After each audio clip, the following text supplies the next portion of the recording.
ಗೆಣಸನ್ನು ಬೇಯಿಸ್ಕೊಳ್ಳುವಾಗ ತುಂಬಾ ಸಾಫ್ಟ್ ಆಗಿಬಿಡುತ್ತೆ ಅನ್ನೋರು ಈ ಥರ ಗೆಣಸನ್ನು ಬೇಯಿಸ್ಕೊಳ್ಳಿ, ಸಾಫ್ಟ್ ಆಗೋದಿಲ್ಲ. ಮತ್ತು ಇದ್ರ ಜೊತೆ ನಾನು ಗೆಣಸಿನ ಒಂದು ಚಾಟನ್ನು ಮಾಡಿದ್ದೀನಿ. ತುಂಬಾ ಟೇಸ್ಟಿಯಾಗಿರುತ್ತೆ, ಸಿಂಪಲ್ಲಾಗಿ ಮಾಡ್ಕೊಳ್ಬಹುದು. ಹಾಯ್ ನಮಸ್ಕಾರ ಎಲ್ಲರಿಗೂ, ವೆಲ್ಕಮ್ ಟು ಮೈ ಚಾನಲನ್ನು ಯಾರು ಹೊಸದಾಗಿ ನೋಡ್ತಾ ಇದ್ದೀರಾ ಪ್ಲೀಸ್ ಚಾನಲನ್ನು ಸಬ್ಸ್ಕ್ರೈಬ್ ಮಾಡ್ಕೊಳ್ಳಿ, ಬೆಲ್ ಐಕನನ್ನು ಪ್ರೆಸ್ ಮಾಡ್ಕೊಳ್ಳಿ, ಹಾಕಿದ ವಿಡಿಯೋಸ್ ನೋಟಿಫಿಕೇಷನ್ ಸಿಗುತ್ತೆ. ಅದಕ್ಕಾಗಿ ನಾನು ಇಲ್ಲಿ 2 ಗೆಣಸನ್ನು ತೊಗೊಂಡಿದ್ದೀನಿ. ಇದನ್ನು ಸರಿಯಾಗಿ ವಾಶ್ ಮಾಡ್ಕೊಂಡಿದ್ದೀನಿ.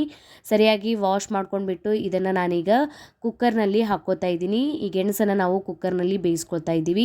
ಕುಕ್ಕರ್ನಲ್ಲಿ ಹಾಕಿಬಿಟ್ಟು ಇದಕ್ಕೆ ನಾನು 1 ಕಪ್ಪಷ್ಟು ನೀರನ್ನು ಹಾಕ್ಕೊಳ್ತಾ ಇದ್ದೀನಿ. ಜಾಸ್ತಿ ನೀರನ್ನು ಹಾಕ್ಕೊಳ್ಬಾರ್ದು.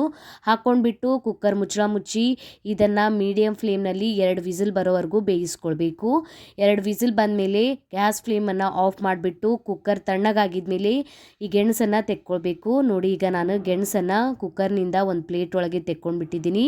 ಈಗ ಇದರ ಮೇಲಿನ ಸಿಪ್ಪೆಯನ್ನು ತೆಕ್ಕೊಂಡ್ಬಿಟ್ಟು ಈಗ ನಾನು ಈ ಗೆಣಸನ್ನು 30 ನಿಮಿಷ ಫ್ರೀಜ್ನಲ್ಲಿ ಇಡ್ತೀನಿ. ಫ್ರೀಜ್ನಲ್ಲಿ ಇಡೋದ್ರಿಂದ ಗೆಣಸು ಸರಿಯಾಗಿ ಸೆಟ್ ಆಗುತ್ತೆ.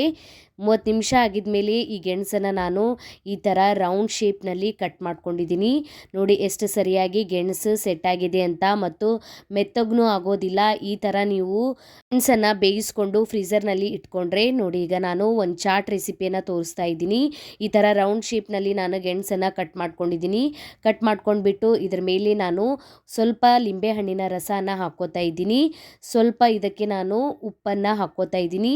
ಸ್ವಲ್ಪ ಚಾಟ್ ಮಸಾಲಾನ ಹಾಕ್ಕೊಂಡ್ಬಿಟ್ಟು ಈ ಗೆಣಸನ್ನು ತಿನ್ಕೊಳ್ಳಿ, ತುಂಬಾ ಟೇಸ್ಟಿಯಾಗಿರುತ್ತೆ. ಈ ಗೆಣಸು ಒಂದ್ಸಲ ನೀವು ಮನೆಯಲ್ಲಿ ಈ ಥರ ಟ್ರೈ ಮಾಡಿ ನೋಡಿ. ಗೆಣಸು ಮೆತ್ತಗಾಗಿಬಿಡುತ್ತೆ ಅನ್ನೋರು ಕುಕ್ಕರ್ನಲ್ಲಿ ಸ್ವಲ್ಪ ನೀರು ಹಾಕ್ಕೊಂಡ್ಬಿಟ್ಟು ಈ ಥರ ಬೇಯಿಸ್ಕೊಳ್ಳಿ.